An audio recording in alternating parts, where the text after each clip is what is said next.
A few weeks ago, I received an invitation to visit the Czech village of Babice and experience the traditions of how some Czechs celebrate the holidays. However, this caused some anxiety in me because we don't celebrate that holiday anymore, but some of our Czech family does. However, in addition, there was going to be an icy front about to emerge on the city, and we would have to be going around some mountain roads. Hi, it's me. I'm calling because I want to tell you about the gathering on Christmas Eve in Babice. Everyone will be there, and I hope you are coming. And we're bringing some Christmas food, pastries, potato salad, the fried carp, or whatever you can think of. So, are you coming? Are you coming? I'm working on the guest list now. I'm going to RSVP, so let me know. After deliberating with my spouse and other family members back and forth, who were deciding if it was safe to go, we decided to just go, to keep the family harmony. This was fine with me because time-wise, it was far enough away that I blocked it out of my mind. Warming up to the big day of Christmas, I was starting to see the beginnings of how Czechs celebrate Christmas. Several vendors will pop up around the housing subdivision selling fresh carp. We Americans have the tradition of having turkey for Christmas dinner. Czechs prefer a fresh carp along with their style of potato salad.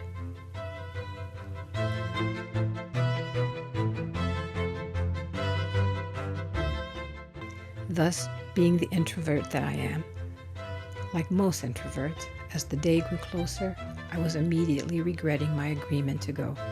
Subconsciously, I was trying to sabotage myself with all the usual introvert thoughts. Maybe I should say I'm sick. Maybe the dog is somehow an excuse to not go, until they said, It's okay, we like dogs. We have dogs. None of my usual way outs was working. I was stuck. I would have to go.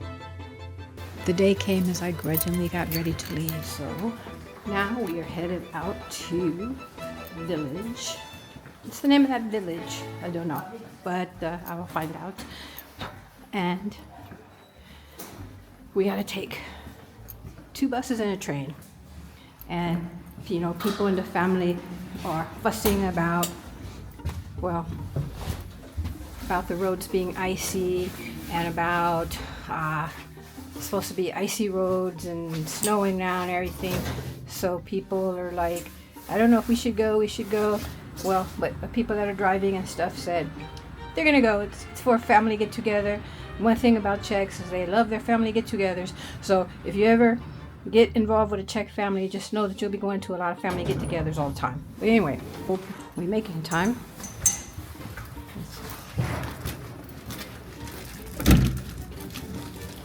And so we decided to go anyway. We're gonna chance it, but just have a small amount of, like a 5-minute window to get between each bus and each train and whatever. So I'm gonna show you how the village looks and what village life is like in the Czech Republic. But then the heavy snow was beginning. We needed to take 2 buses and a short train ride, as we wondered if the bus would be able to make it safely up the impending icy road.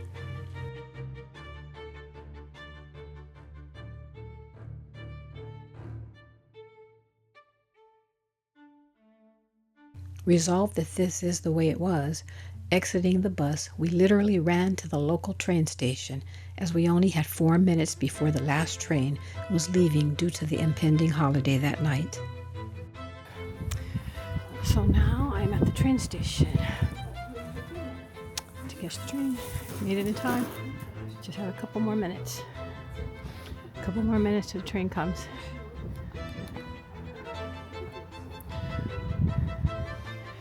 This is a small train station. It's not the main train station, but it's closest to us, and we can get to where we're going faster.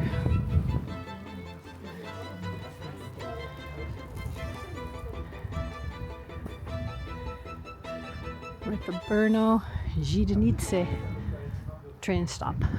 I call it train stop because it's a very small station, but it works. We're supposed to be meeting one of the family members on the train coming from somewhere else. They should be on this train when it comes.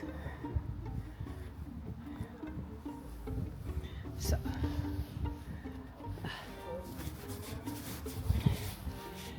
So here, made it in time. Had to kind of rush to get here off the bus. But I'm here and we're making our way.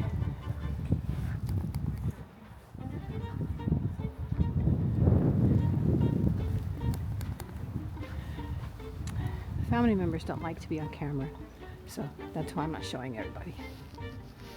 So it's just me. We boarded and met one of our family members on the train who had agreed to meet us at this particular stop. As they chatted, I strolled through the train, lost in my thoughts, as I was actually enjoying the beautiful views of the snow-capped landscape as the train whizzed by.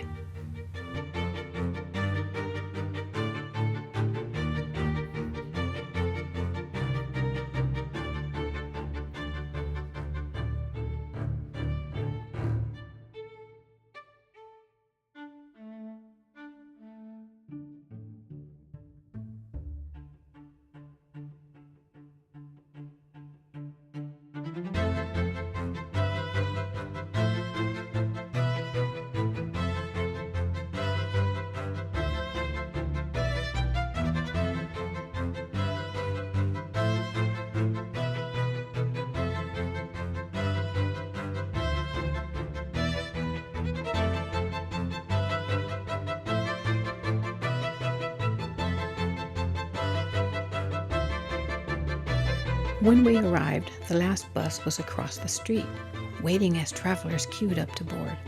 But the snow was really starting to fall at this point, the bus driver urging everyone hurriedly before the weather changed for the worse. The bus was very crowded with humans and dogs, but we managed to find a spot for us and our luggage. As the bus made its way up the mountain and through the forest, this was when I started to see some of the most beautiful scenery of the entire trip. Rivers weaving gracefully through a pristine snowy forest, their crystalline waters glistening like diamonds under the soft pale sunlight. Tall coniferous trees stand sentinel along the river's path, their dark green needles contrasting beautifully with the bright white snow. I forgot that we were nervous about the weather. Everyone traveled in silence with packages bustling at their feet, looking at one another hoping to arrive before night would fall.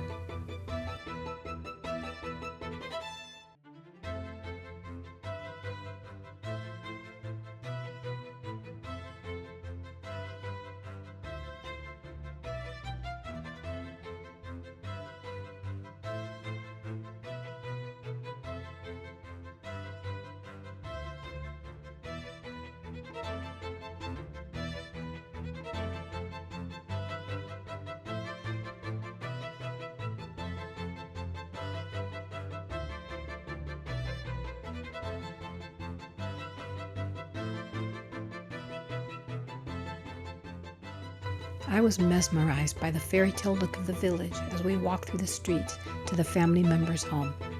Thoughts of the story of Hansel and Gretel and other childhood stories ran through my mind as I took in the unique architecture of the village. But I started to ask questions if I could enjoy living in a village myself.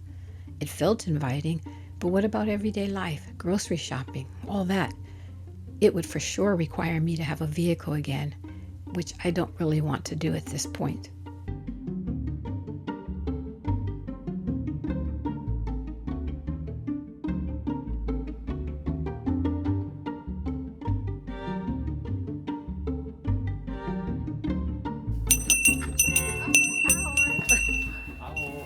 More family members began to arrive as I sat in front of the wood-burning stove in the living room, sipping on hot apple cinnamon and clove tea.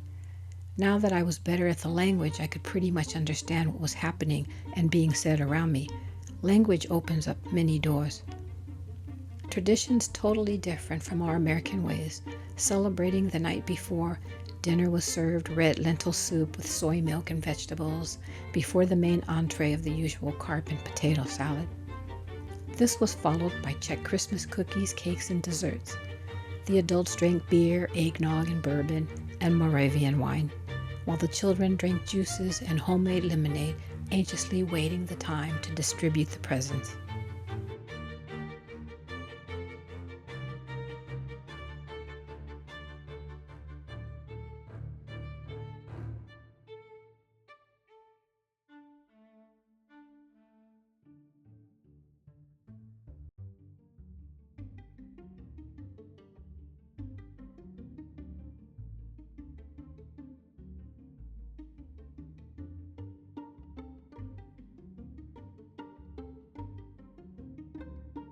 As night fell, actual candles and sparklers were lit on the Christmas tree, another Czech tradition. They have these special candles and holders for the small candles and sparklers. This made me a little nervous, though seeing actual fire on the live evergreen pine tree. We all know the stories in America about homes burning down on Christmas because of the electricity or the wiring, and this was actual live fire. Then family members all stood up. I was confused, wondering what was happening. They stood in a line facing the tree, and then they started to sing Czech Christmas carols. One person would start, then the others would follow and catch up.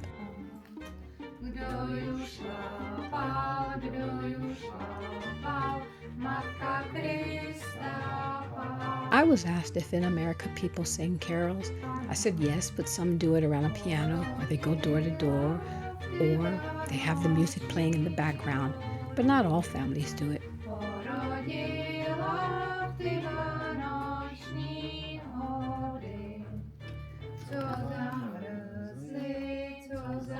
I was in the moment, a witness to this experience, watching while they sang. Then upon finishing the songs, the youngest child in the room is assigned to distribute all the gifts under the tree to the appropriate persons. But no one is allowed to open them just yet. They take turns going around the room or the table, and everyone watches the person open the gift to see what they received. No one really knows who the gift is from.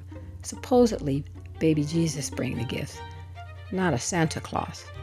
But everyone can kind of guess who did it. I actually think that it is a better way to do it. Therefore, no one feels ashamed that the gift that they gave is lesser than any other.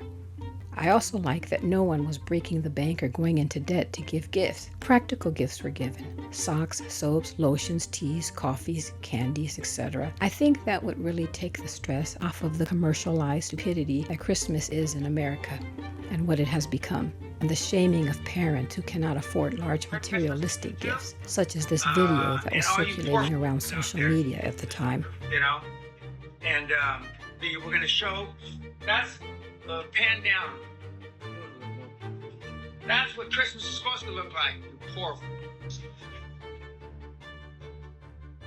And if it doesn't look like there's about 300 presents here, there's something right if your Christmas doesn't look like it. I'm just here to tell you that the world is a really hard place right now for people who actually work for a living, and whatever Christmas you were able to provide for your family, I'm proud of you. You're doing a great job. This actually takes a few hours to complete the table rounds, but it was fun. We ended up leaving the next night. As I contemplated on the visuals of the village at night,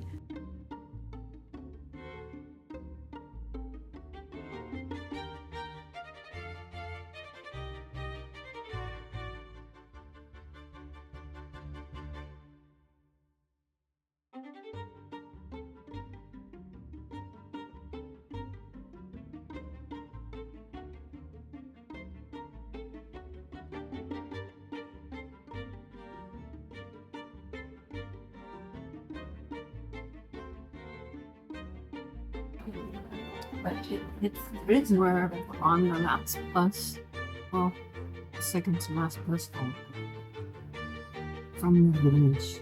We did see, which is kind of like a Babice, which was very little, but it's called Babice. So, I guess it's really for more passengers.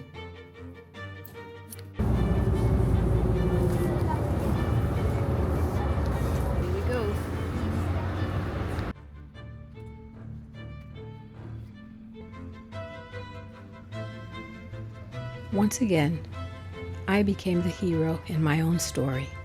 My introverted nature led me to consider avoiding the outing, but ultimately, I was pleasantly surprised and grateful that I had decided to go after all.